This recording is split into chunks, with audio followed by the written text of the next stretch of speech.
student, welcome back to my channel Learn with Manu. So in previous class we have discussed about the male reproductive system.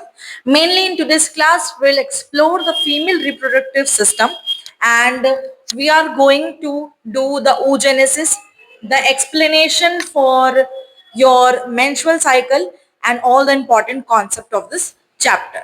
So if you are preparing for NEET and if you are preparing for your boards exam, you can watch this video on the channel Learn with Manu.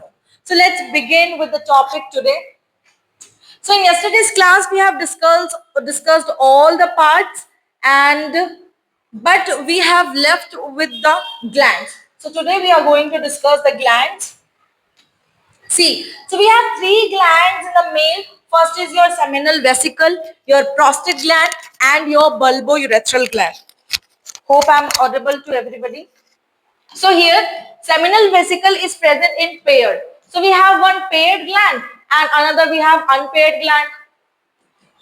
So in paired gland, this is your paired gland. Seminal vesicle is your paired gland. Prostate is your single and your bulbourethral, which is also known as Cowper's gland, is your paired gland. Now we'll see this thing with the help of diagram. We'll see. यहाँ पर देखो, ये आपका seminal vesicle है. ये जो diagram दिख रहा है ये आपका सेमिनल वेसिकल है. ये आपका सिंगल आपका प्रोस्टेट ग्लैंड है एंड फर्दर ये पीनट जो पी की तरह स्ट्रक्चर दिख रहा है, the small is your bulbourethral gland. Now will discuss the function of this gland. Basically gland secrete करता है और ये जो bulbourethral gland है वो lubrication में आपका हेल्प करता है. Seminal vesicle help in secreting the fructose and calcium and etc other your minerals. And this bulbourethral gland, which is also called Cowper's, write it down, Cowper's gland. ठीक है, अगर आप लिखते जाएंगे तो और भी ज्यादा अच्छा होगा. सो bulbourethral gland को हम Cowper's gland भी बोलते हैं, जो कि क्या हेल्प करता है, लुब्रिकेशन का काम करता है. अब हम आते हैं हमारे मेन आज के टॉपिक पर, जो है फीमेल रिप्रोडक्टिव सिस्टम. तो जैसे कि हम लोगों ने मेल में डिस्कस किया था, प्राइमरी सेक्स ऑर्गन्स होते हैं, सेकेंडरी सेक्स ऑर्गन होते हैं. सिमिलरली फीमेल में भी ऐसे ऑर्गन्स होते हैं, जो primary sex organ and secondary sex organ. So female में प्राइमरी सेक्स ऑर्गन कौन सा होता है? फीमेल में प्राइमरी सेक्स ऑर्गन होता है आपका your ovaries is primary sex organ. So primary sex organ in female is your ovaries. Ovaries क्या करती है? देखो, प्राइमरी सेक्स ऑर्गन का फंक्शन ये होता है कि वो हार्मोन रिलीज करता है एंड गैमेटोजेनेसिस करता है. यहाँ पर जो गैमेट प्रेजेंट है फीमेल वो कौन सा है? ओवा. सो ओवा का formation is known as oogenesis. oogenesis. तो ये आपका जो प्राइमरी सेक्स ऑर्गन है फीमेल में वो oogenesis का काम करता है एंड आपके हार्मोन सिक्रीट करने का काम करता है. तो कौन कौन से हार्मोन फीमेल्स में प्रेजेंट होते हैं? योर प्रोजेस्टेरॉन एंड एस्ट्रोजन आदि फीमेल हार्मोन्स. मेल हार्मोन कौन सा होता है? टेस्टोस्टेरोन. तो ये इंपॉर्टेंट चीजें हैं जो आपको रिमेंबर रखनी है. तो यहाँ पर प्राइमरी सेक्स ऑर्गन में आपके ओवरीज आ जाएंगे एंड फर्दर जो आपके सेकेंडरी सेक्स ऑर्गन है इनमें क्या क्या आ जाएंगे? Your oviduct, vagina and external genitalia. So यहाँ पर बहुत इंपॉर्टेंट है uterus, cervix, vagina, external genitalia. ये आपके कौन से ऑर्गन है? Secondary sex organ. So I'll read this line. The female reproductive system is consist of pair of ovaries along with a pair of oviduct, uterus, cervix, vagina and external genitalia. Located in the pelvic region. कहाँ पर present होता है? Pelvic region या lower abdomen में present होते हैं. This part of system along with a pair of mammary gland. ये हम lactation में पढ़ेंगे mammary gland के बारे में. lactation. एनसीईआरटी में ये पहले दिया है बट ये जो टॉपिक है वो लैक्टेशन में कंप्लीट करने से ज्यादा अंडरस्टैंडिंग होगी. So are integrated structurally and functionally support the process of ovulation. Ovulation means releasing of ova. जब आपके गैमेट फुल्ली मैच्योर हो जाते हैं तो ओवा रिलीज होके आता है आपके एम्पुलर रीजन तक और वही फर्टिलाइजेशन होता है if the sperm is present there. So उसको हम लोग बोलते हैं ओव्यूलेशन, जब ओवा मैच्योर होके रिलीज होता है. ठीक है, ये कौन से टाइम पर होता है? ठीक है, ये भी हम लोग डिस्कस करेंगे in the further part of the chapter. Fertilization, pregnancy, birth and childcare. Ovaries are primary sex organ, as I already told you, organs that produce a female gamete called ova and several steroidal hormone, ovarian hormone. The ovaries are located one on each side. तो आपके दोनों sides पर ovary present होते हैं, ये हम diagram के through अभी देखेंगे. Let's read it out. Lower abdomen. Each ovary is about 2 to 4 centimeter in length and connected to the pelvic wall of uterus by ligament. Each ovary is covered by a thin epithelium which is enclosed the ovarian stroma. The stroma is divided into two zones, that is peripheral cortex and inner medulla. Now we'll see this through diagram. यहाँ पर किसके बारे में बात कर रही है, इस डायग्राम के बारे में हम बात कर रहे हैं, जहां पर देखो ईच साइड में 2 to 4 centimetre of ovaries present है. अब क्या होता है, यहाँ पर आपके ओवम प्रेजेंट होते हैं, ये आपका लिगामेंट है, ये मैच्योर होता है, with the help of the fimbriae वो यहाँ पर ट्रैवल करता है. क्योंकि देखो गैमेट जो होते हैं मेल और फीमेल में, फीमेल जो गैमेट है वो आपका स्टेबल होता है, मतलब वो मूव नहीं करता, बट जो स्पर्म है वो मोटाइल होता है. So female your ova is non-motile and sperm is motile. तो ये खुद से तो मूवमेंट नहीं कर पाएगा. तो क्या प्रेजेंट होता है इनके पास, इनके पास प्रेजेंट होते हैं सीलिएटेड सेल्स, जिसको हम लोग सीलिएटेड क्यूबॉइडल सेल्स भी बोलते हैं, जो हेल्प करते हैं इनके मूवमेंट में और यहाँ तक इस रीजन में लाने के लिए. This region is called ampulla. यहाँ पर लिखा गया है, देखो ये रीजन को हम एम्पिला बोलते हैं. ये जो फनल शेप दिख रहा है आपका इनफंडिबुलम है, ये जो वाइडर रीजन दिख रहा है ये आपका एम्पिला है. You can write wider and this is your funnel shape. दिख रहा है ना ऐसा funnel shape का, ये आपका एम्पुला है, ये वाइडर रीजन है. यहीं पर आपका क्या होता है, fertilisation means the fusion of male and female gamete. जब मेल एंड गैमेट फ्यूज करते हैं, जाइगोट का फॉर्मेशन करते हैं, इसको हम लोग बोलते हैं फर्टिलाइजेशन. एंड ये आपका इस समय से जो बहुत ही नैरो रीजन है. इसके बाद ये आपका आता है यूट्रस. एंड यूट्रस में क्या प्रेजेंट है, uterine fundus which is one part. This is the body of uterus, जहां पर आप 3 लाइनिंग देखेंगे, 3 आपके लेयर्स देखेंगे, ठीक है. Your endometrium, myometrium and perimetrium. Endometrium basically her month आपका शेड डाउन होता है, शेड ऑफ होता है एंड डेवलप होता है फिर से, ठीक है. इनके बारे में जब हम मेंस्ट्रुअल साइकिल पढ़ेंगे तो बहुत ही इंपॉर्टेंट रोल है. मायोमेट्रियम आपका कॉन्ट्रैक्शन करता है ड्यूरिंग द बेबी डिलीवरी और द पार्चुरेशन के दौरान पे जब लेबर पेन होता है, तो ये जो मायोमेट्रियम है वो कॉन्ट्रैक्ट करते हैं basically. Then perimetrium is the outermost layer. Okay, this is cervix. Cervix और वजाइना मिलकर के आपका बर्थ कैनाल फॉर्म करते हैं, बर्थ कैनाल.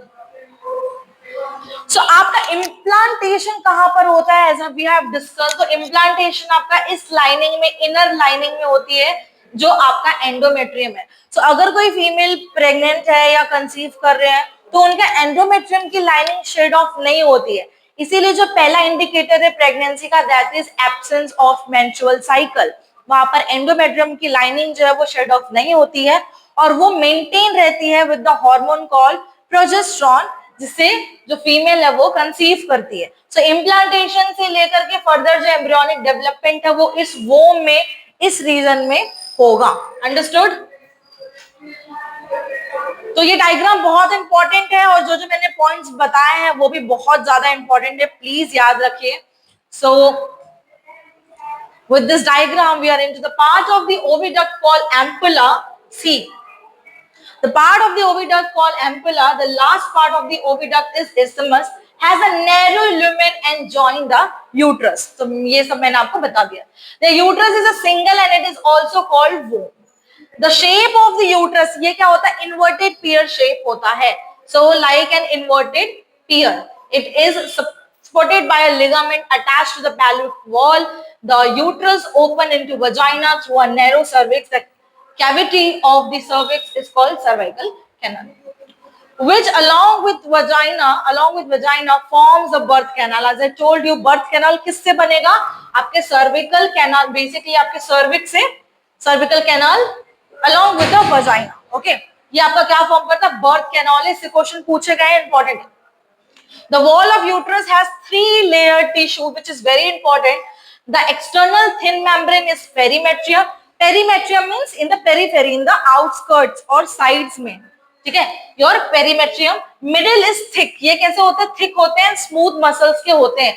देखो आप लोगों ने मसल में 11th में पढ़ा होगा चैप्टर मसल, वहां पर अपने skeletal muscle, smooth muscles, cardiac muscle के बारे में पढ़े होंगे। तो यहाँ पर स्मूथ मसल्स कैसे होते हैं, ये बेसिकली इनवॉलेंट्री होते हैं, ये आपके कंट्रोल में नहीं होते हैं, ठीक है। कौन से मसल्स आपकी बॉडी में जो आपके कंट्रोल में नहीं होते हैं, तो वो मसल्स आप रिकॉल करिए, लाइक योर आई के जो आईलिड्स के जो मसल्स होते हैं, एक टाइम तक कौन क्या करते हैं, आप होल्ड करके रख सकते हो, बट उसके बाद आप पलक झपकाते हो ना, so that is your smooth muscles, smooth with your skeletal. But here it's smooth muscle जहां पर आपका कोई कंट्रोल नहीं होता है, जैसे 3/4 पार्ट ऑफ द ईसोफेगस अगर आप जाएंगे your food pipe, wind pipe में, तो वहां पर वो इनवॉलेंट्री होता है, मीन्स आपके कंट्रोल में नहीं होता। So this is your middle thick layer called smooth muscles, myometrium, and inner glandular layer, endometrium. इसमें से पूछ सकता है कि कौन सा लेयर ग्लैंडुलर है, और बहुत इंपॉर्टेंट है, that is your endometrium. That lines the uterine cavity, the endometrium undergoes cyclic change during the menstrual cycle. As I told you कि यही जो लेयर है वो shed off होती है menstrual cycle पे, while the myometrium exhibit a strong contraction during the delivery of the baby. The female external genitalia includes mons pubis, your labia majora, labia minora, hymen, and clitoris. Mons pubis is cushion or a fatty tissue. अब यहाँ पर आप external genitalia of female वो discuss करोगे। So यहाँ पर the female external genitalia includes mons pubis, labia majora, labia minora, hymen and clitoris. So यहाँ पर एक चीज है जो पूछा जाता है क्वेश्चन में कि जो आपका हाइमेन है, is it a reliable indicator of virginity? No. Hymen क्या होता है, एक बाहरी परत होता है आपके वजाइना में, जहां पर ये माना जाता है, ये लोगों का कहना होता है कि अगर हाइमेन ब्रेक है तो फीमेल की वर्जिनिटी ब्रेक हो चुकी, जबकि ऐसा कुछ भी नहीं होता। बहुत से ऐसे स्पोर्ट्स होते हैं, हॉर्स राइडिंग, साइकिलिंग, ये सब में ये जो हाइमेन है वो ब्रेक हो जाता है। So hymen is not a reliable indicator of your virginity, of a virginity, ठीक है। सो एंड क्लिटोरिस, ये आपका fatty, basically it's the homologous organ to your penis. Mons pubis आपका फैटी होता है, तो इनके बारे में हम थोड़ा सा डिस्कस कर लेते हैं। Mons pubis is a question of fatty tissue covered by skin and pubic hair. The labia majora and a fleshy fold of tissue which extend down from the mons pubis and surrounded the vaginal opening. The labia minora are a paired folds of tissue under the labia majora, and the opening of the vagina is often covered partially by a membrane called hymen.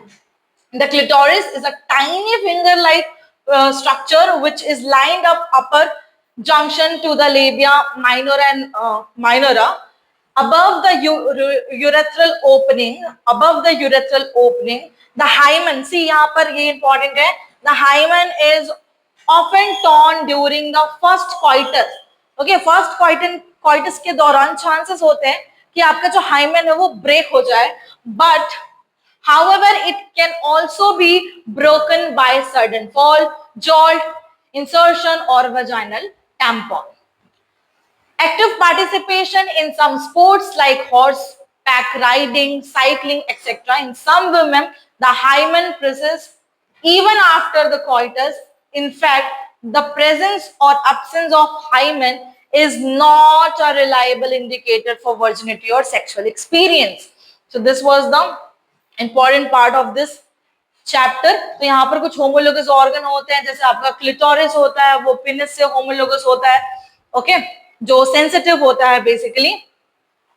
वैसे जो बाकी parts हैं, that is also homologous organs. तो उसका एक मैं sheet दूंगी अभी चैप्टर के बाद में, होमोलोगस ऑर्गन कौन कौन से किससे मैच करते हैं। तो अभी हम लोग स्टिक टू द टॉपिक। ये हम लोग लास्ट में डिस्कस करेंगे लैक्टेशन के दौरान, मैंने आपको बता दिया है। तो functional mammary gland will discuss. Now will come to the gametogenesis, very important and the very initial stage of this chapter is gametogenesis. Gametogenesis, अगर गैमेट ही फॉर्म नहीं होंगे तो फर्दर प्रोसेस कैसे होगा। सो हम लोगों ने डिस्कस किया था मेल और फीमेल जो है वो सेपरेट गैमेट फॉर्मेशन करते हैं। तो यहाँ पर आपका the primary sex organ, the testes in the male and the ovaries in the female produce gametes. तो ये आपके प्राइमरी सेक्स ऑर्गन का ही फंक्शन होता है गैमेट का फॉर्मेशन करना. Sperm and ovum respectively by the process called gametogenesis. So male में sperm present होते हैं, female में ova present होता है. In testes, the immature male germ cell spermatogonia produce sperm by spermatogenesis that begins at the puberty. तो यहाँ पर बेटा क्या होता है कि जो मेल में गैमेटोजेनेसिस है, मेल्स में गैमेट का फॉर्मेशन प्यूबर्टी के बाद होता है, ठीक है, बट फीमेल में ऐसा नहीं होता. फीमेल में जो गैमेटोजेनेसिस है वो जब फीमेल मदर की वोम में रहती है तब से वो मिलियंस ऑफ ओवा का प्रोडक्शन स्टार्ट हो जाता है. That begins at the puberty, the spermatogonia. Your spermatogonium present on the side wall of seminiferous tubules multiply by mitosis. Mitosis आपका होता है equational division. Equational division. So equally divide करते हैं. ये क्या होते हैं? Equally divide.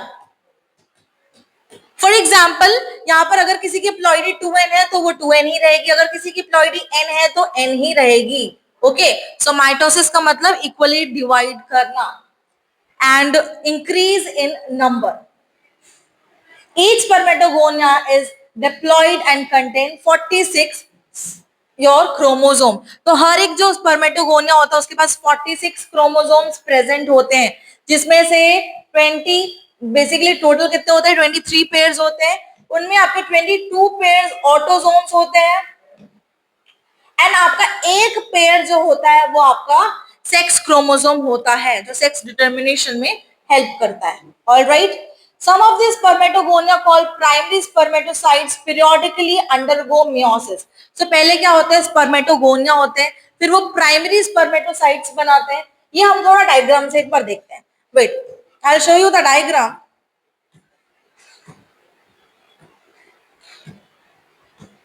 यहाँ पर आपके हैं स्पर्मेटोगोनिया जो कि क्या करते हैं? आपका माइटोसिस करते हैं, which is your equational division. अगर प्लॉइडी 2n है तो 2n ही रहेगी. देन आपका होता है यहाँ पर डिफरेंशिएट प्राइमरी स्पर्मेटोसाइट्स. तो प्राइमरी स्पर्मेटोसाइट्स आपका पहला मियोटिक डिवीजन करते हैं. मियोटिक डिवीजन मींस आपका रिडक्शनल डिवीजन होता है, मींस उसकी जो प्लॉइडी है वो क्या हो जाएगी बच्चों? हाफ हो जाएगी. राइट, इसकी प्लॉइडी क्या हो जाएगी? हाफ हो जाएगी. देन योर सेकेंडरी स्पर्मेटोसाइट्स आपका मियोटिक डिवीजन करेंगे, स्पर्मेटिड्स बनाएंगे which will then develop to spermatozoa. तो ये सीक्वेंस है. पहला आपका स्पर्मेटोगोनिया है, फिर आपका प्राइमरी स्पर्मेटोसाइट्स है, फिर आपका सेकेंडरी स्पर्मेटोसाइट्स है, फिर आपके स्पर्मेटिड्स बनते हैं एंड देन योर स्पर्मेटोजोआ का फॉर्मेशन होता है. ये देखो जब टेल आ जाती है ना, इनमें कितने बने आपके? बेसिकली यहाँ पर एक थे और कितना बना? 4 बना.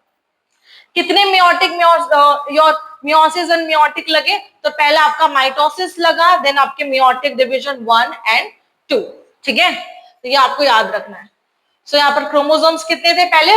23 pairs which is equal to 46. Excuse, okay. So chromosome कितने थे आपके? 46 which is 23 pair of chromosome. ये मैंने आपको पहले बता दिया है.